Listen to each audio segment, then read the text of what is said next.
Hey, y'all. Good evening, and welcome to the 13th episode of the Crazy Short Harry Dude. As always, I am your host, the crazy, yet not quite as hairy at the moment, Dude. Uh, as y'all know, last week I went to the big Texas Comic Con in San Antonio. Um, if I was better at all this, I would probably have taken more photos and videos while I was there. But I didn't. I kind of got caught up in just experiencing the whole thing. So, but if you go over to my Facebook page, you can see photos that I took uh, of San Antonio and the Alamo and things like that. Uh, so, let's, let's today we're going to be talking about some of the highlights from the trip and Comic Con, and then we're going to dive into the next part of our series on Universal and, well, just monsters in general. So, San Antonio. I love going to San Antonio. It is one of my favorite places to visit. And for many years, my family has been taking trips down there for various reasons. Mostly for Texas State High School marching band competitions, while my cousins, my older brother, or myself and my brothers, uh, my younger brother, were in band. Uh, and also, when my dad was on the school board for our high school, uh, they would do their yearly trainings and conferences in San Antonio. So we'd go during that. Uh, and every time I go to San Antonio to this day, there are two places that I always try to visit while I'm there. Number one is, of course, the Alamo. For Texans, the Alamo is one of the most important historical sites. It is it's pretty much sacred at this point. Um, it is the site of one of the uh, most tragic and yet heroic stands that we have seen in the past almost 200 years.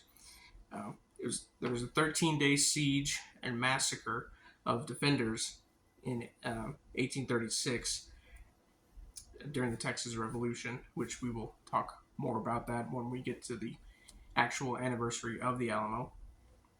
But it rallied the people together to fight back and stand up against the tyrannical rule of General Antonio Lopez de Santa Anna, who was the ruler of Mexico at the time.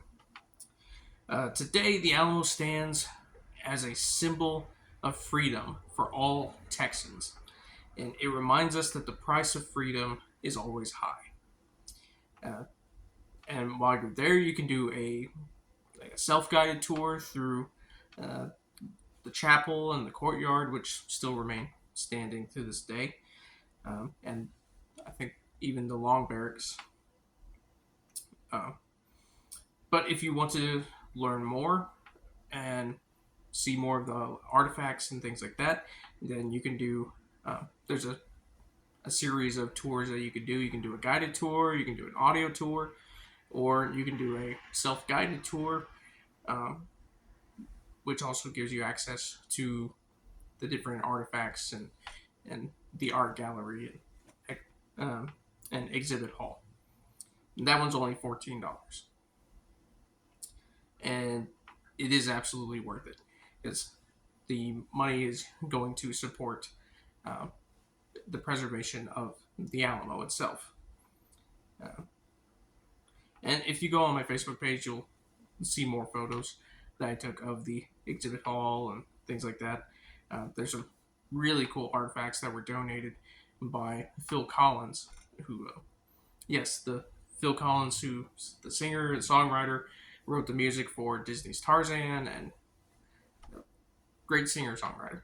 He's a huge Texas history buff and collector of artifacts, and he donated his collection to the Alamo back in 2014, um, which part of me regrets that I wasn't there to see it at the time. But now you can go in and you can see the whole collection and everything, and it's really awesome.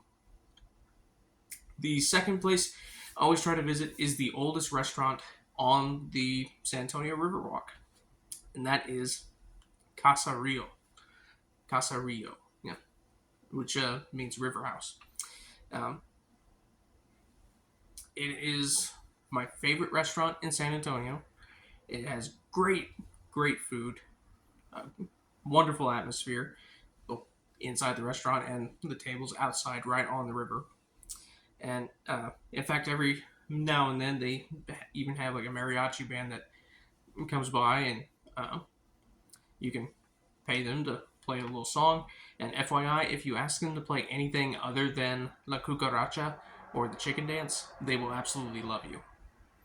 Um, Another really cool thing about this restaurant, being the oldest one on the Riverwalk, is that Queen Elizabeth of England, uh, during a layover that she had on her way to Los Angeles several years ago, she stopped in San Antonio.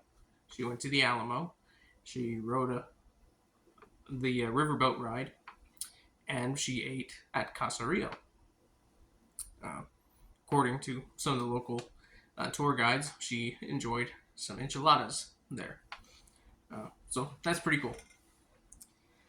Of course, San Antonio has a lot more to offer than just the Alamo and Casa Rio. There's the San Antonio Zoo, which is massive. There's SeaWorld, again, which is massive and awesome. There's Fiesta Texas, aka Six Flags, there, which is, again, really awesome.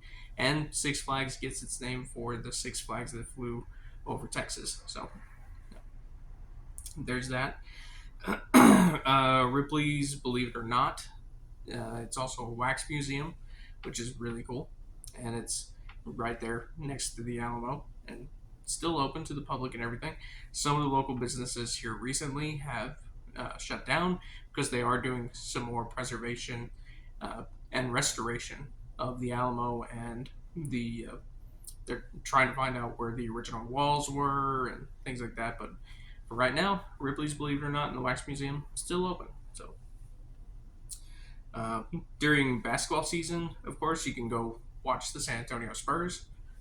It's probably my favorite basketball team whenever I do get a chance to watch basketball. Just not very often. There's the Riverwalk. There's the Riverwalk Mall, and there's just so much more in San Antonio. So the main reason that I was going to San Antonio was, of course, for the Comic Con. This is the big Texas Comic Con, and San Antonio hosts some different conventions during the year, but this one's probably my favorite. And this year they had so many different vendors, and cosplayers, artists, celebrity guests, panels, cosplay contests, and different demonstrations. Like they had a Taekwondo demonstration featuring one of the local schools, which was pretty awesome. One of my favorite actors is John Rhys Davies, who played Sala in Indiana Jones and Gimli in Lord of the Rings. So he was there, and he was part of a panel with, I'm going to butcher his last name probably, Lawrence Macaure.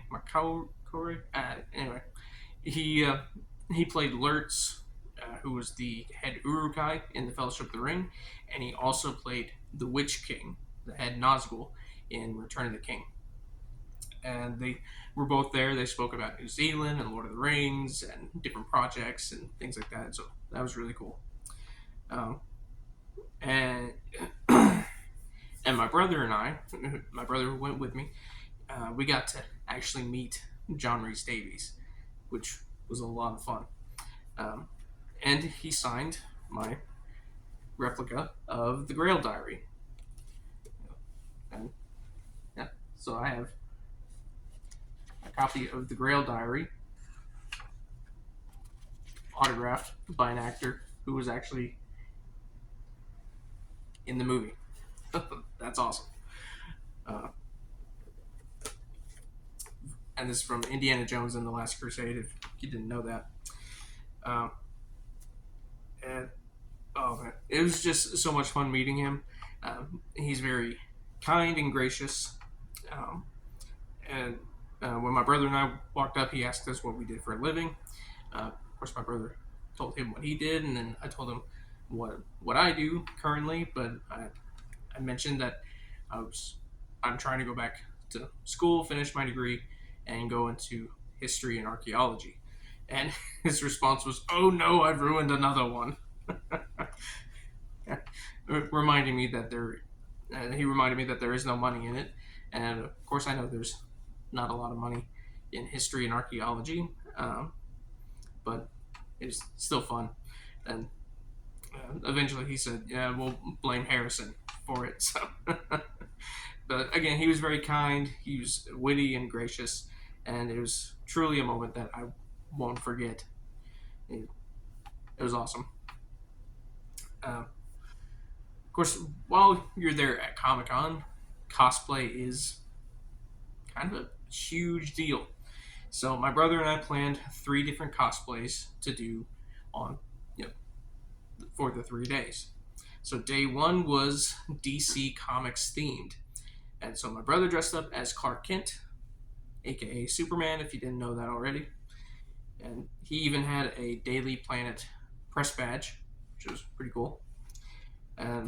And I dressed up as Pierce Brosnan's take on Dr. Fate from the movie Black Adam, which honestly was the best part of that entire film. Uh, but since I didn't want to wear a skin tight superhero outfit for obvious reasons, I just wore blue suit and ascot, and I carried around the Dr. Fate helmet, which I can't seem to find at the moment, but I will find it at a later day. Go check out the pictures. There's one of the helmet on there. Day 2 was Marvel Comics themed, and so my brother cosplayed as the Punisher, even more. The vest with the big skull and everything, it was awesome. And I went for a more comic accurate Wolverine, being 5'3" and everything. And one of the best things happened on that day too. While my brother was in line for something, I was just kind of standing there waiting for him to get done. And this little kid came up to me and asked to take a picture. Which that's probably the best part about Comic-Con is little kids coming up to you and wanting to take a picture with their favorite heroes. That's just it's the best. Yeah, because not only does it make their day and make it memorable for them and allow them to have a fun and enjoyable time, but it also just makes your day. It really does. It's awesome. Day 3, we decided to do something a little different. One of our favorite shows is the American version of The Office. And in one of the episodes, Michael, Dwight, and Jim put on warehouse uniforms and fake mustaches, and they go to sabotage one of the other branches. Of course, Jim doesn't want to do that. But anyway, hilarious episode. And my brother and I decided to dress up as Michael and Dwight from that episode. So we wore the warehouse shirts, the fake mustaches, and my brother combed his hair and wore the glasses like Dwight, and it was hilarious. And we actually got more requests for photos, and we had way more compliments on our cosplays for that than the other 2 days combined. It was a little crazy, but anyway, it was fun. So that was my trip. It was a lot of driving, and I am still pretty tired from it. But I promise next Comic-Con, I will do my best to take more videos and show more of Comic-Con itself. So now continuing in our monster series, we're going to briefly talk about the strange case of Dr. Jekyll and Mr. Hyde. So the book, The Strange Case of Dr. Jekyll and Mr. Hyde, was written by Robert Louis Stevenson. He's the author behind books like Treasure Island and Kidnapped and several others. The story is told from the point of view of Dr. Jekyll's friend and lawyer, Mr. Gabriel Utterson. Now, Utterson tries to, through the course of events, Utterson is trying to figure out what is going on and the connection between his friend, the kind and philanthropic Dr. Jekyll, and the notorious and evil, vile human being that is Mr. Hyde. So for most of the story, Utterson and the audience believes that Jekyll and Hyde are two different people, because they are completely different in every way, it seems. But by the end of the book, towards the end of the book, after Jekyll's untimely death and also Mr. Hyde's death, we learn the strange truth. Jekyll and Hyde are one and the same. Jekyll, in his research, tries to find a way to separate the evil nature in man from the good, so that the good nature can survive and thrive, and they can lock up or destroy the evil counterparts and live in a world of pure good. Unfortunately for him, his intentions were good. He attempts to do this by using different chemicals and drugs, and unfortunately for him, his formula brings his evil nature to the foreground, and this reaction, it transforms him physically into his evil nature, which is Mr. Hyde. Now, in the book, Hyde is depicted as being smaller in size and younger than Jekyll. They almost say he's not quite like a full-blown like dwarf, but there is some definite dwarf-ish kind of characteristics, and the way Louis Stevenson describes him, it's like he has this, you can't quite put your finger on it, there's just something wrong with him. There's this air of evil around him, and he looks like he's deformed, but you can't quite put your finger on what part of him is deformed. It's like a deformity of the soul that is brought to life on, physically, because that's what it is.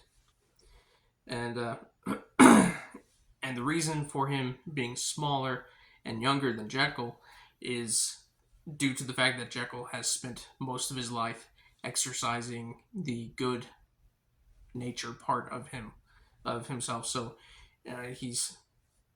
therefore his evil side is less developed and less experienced.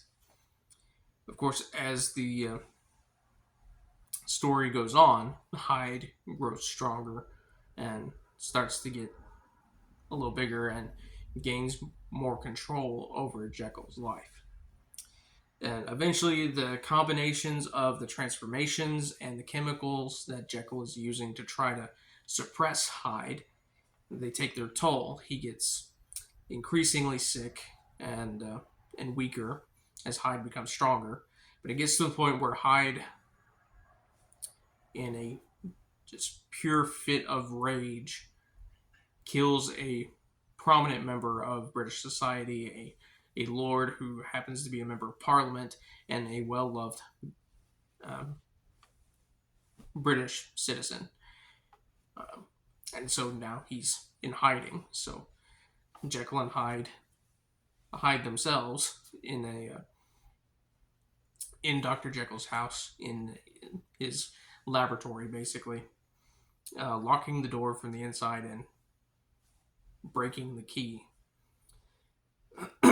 Eventually, Hyde takes over completely, Jekyll's no longer able to fight him off, and and when Utterson and Jekyll's butler try to break in to confront Jekyll and try to see what is going on, Hyde takes his own life. The story of of Jekyll and Hyde is not only the story of the struggle between good and evil in man, but it's also a prime example of addiction. Jekyll becomes addicted to Hyde, and this unhealthy addiction leads to his downfall. At one point in the book, he even says that he can be rid of Hyde any time that he wishes. Sounds very much like an addict saying, "Oh, I can quit at any time." And if you've ever been addicted to anything, you know that that is one of the lies that you tell yourself, like, "Oh, I can quit at any time I want to. I can lay that down. I can put that down. I can stop watching that. I can stop drinking that. I can stop smoking that anytime I want to." Yeah, that's a lie. You get addicted to these things. You get dependent on the chemicals, whether that's alcohol, nicotine, dopamine, whatever it is. You get addicted to it, and your body starts to crave that. Same thing happens with Jekyll. He starts to crave that independence of Hyde, because Hyde can do whatever he wants, and he doesn't really care about the consequences. And so it's that addiction that leads to Jekyll's eventual downfall. Now, Jekyll and Hyde have inspired many stage plays, musicals, even television series, many movies, comics, and so much more. In fact, the archetype of Jekyll and Hyde was one of the inspirations for Marvel Comics' The Incredible Hulk, Dr. Bruce Banner and Hulk. And I think it's from that, which in turn has inspired this popular depiction of Mr. Hyde being so much bigger than Dr. Jekyll. But in the original story, it's actually reversed. In film, Universal Studios made one of the first film adaptations in 1913, before it was Universal Studios. But this is not one of the most well-known. Later adaptations would become more famous. Like, probably the three most famous adaptations were released all kind of within a decade of each other, between 1920 and 1941. So 1920's film starred John Barrymore, is of the same Barrymore family as Drew Barrymore and Lionel Barrymore and all of them. He played Jekyll and Hyde, and this was yet another silent film. 1931's movie, which did have sound, starred Frederick March as Jekyll and Hyde, or Friedrich March, however he pronounced it. His portrayal of Hyde was more, I guess, simian-like, so he was kind of half human, half ape in appearance. Still really good, and one of the best kind of transformation scenes that we've seen in one of these films.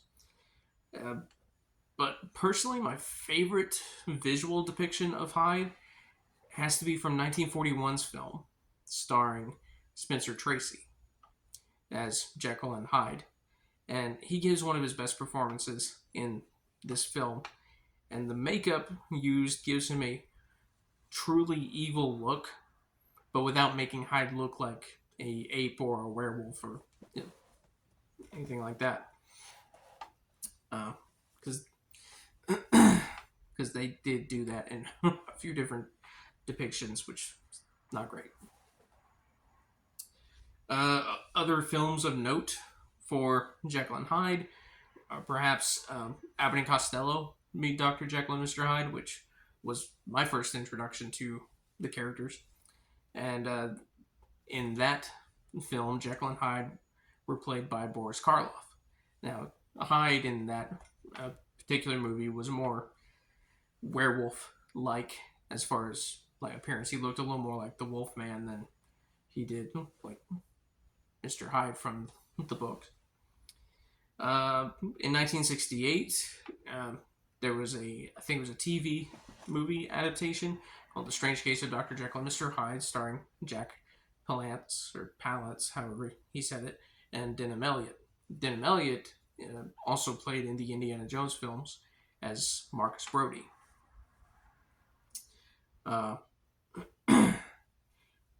1990, there was another TV movie starring Michael Caine as Jekyll and Hyde.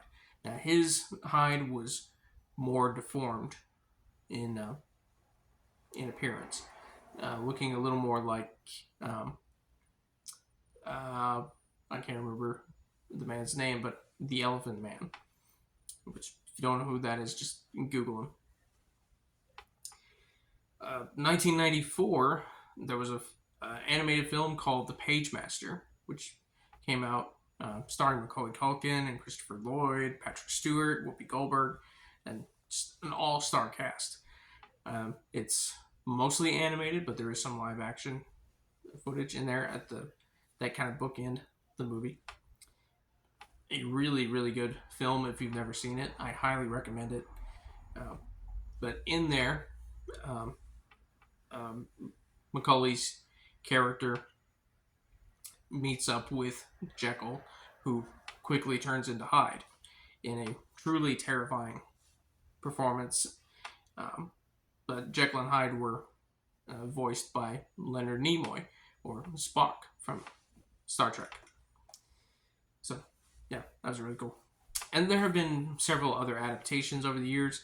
The last one that I can remember was Russell Crowe in the film The Mummy, which his performance as Jekyll and Hyde was pretty good. I will admit that. Like, they didn't make Hyde a hulking monster like they did in The League of Extraordinary Gentlemen. Still very kind of monster-like, but a little bit different.